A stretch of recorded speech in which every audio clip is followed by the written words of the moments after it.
की।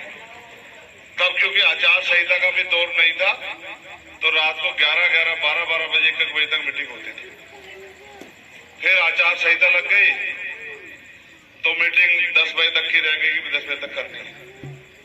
तो जब मैंने देहात तैयार कर दिया तो मुझे लोगों ने कहा भाई अब शहर की तरफ चलो। तो आप जानते हैं कितनी बड़ी लोकसभा है, तो कुछ गांव तो छूट गए, उसमें आपका गांव भी था। तो ये हमारे लीडर है आलोक साहब, इन्होंने मुझसे कहा कि वो मान नहीं रहे।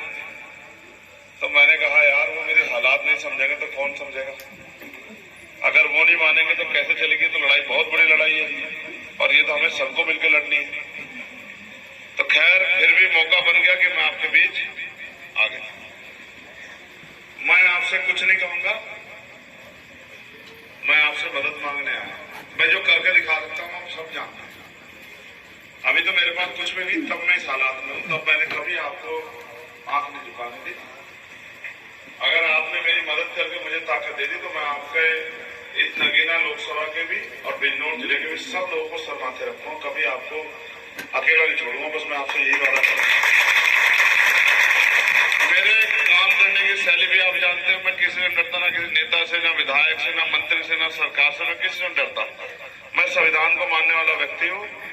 मैं आपसे बस ये कहता हूँ, आपने राजनीतिक ताकत देखी नहीं किसे कहते, मैं सच बोल के कह रहा हूँ। मैं आपको, मेरी उड़ान बहुत लंबी है, इसीलिए मैं बहुत लोगों की नजरों में खटक रहा हूं। वो भाजपा को हराने के लिए नहीं, आप देखना कड़वी बात है, क्योंकि आपने उन पार्टियों का झंडा बहुत दिन ढोया है।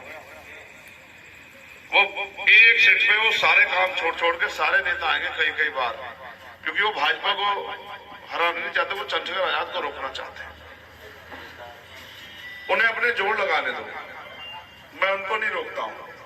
अगर मैंने उनको यहाँ नजर रोकने के लिए प्रयास किया तो फिर मेरी काबिलियत का क्या, फिर मेरी मोहब्बत का क्या, जो मैंने आपके दिलों में पैदा किया संघर्ष कर करके। मैंने तो आपको नगीना के लोगों पहले ही कहा था कि आप किसी का एहसान मत रखवाना मेरे ऊपर कि ये हमारी वजह से आगे बढ़ रहा है। आप एक एहसान मेरे ऊपर कर देना। मैं गांव से चल के यहाँ तक आया, पढ़ा लिखा, प्राइमरी स्कूल के मास्टर का बेटा, गरीब परिवार से आता हूँ। आपके एहसान को पूरी जिंदगी चुकाऊंगा, पूरी जिंदगी याद रखना मेरी बात।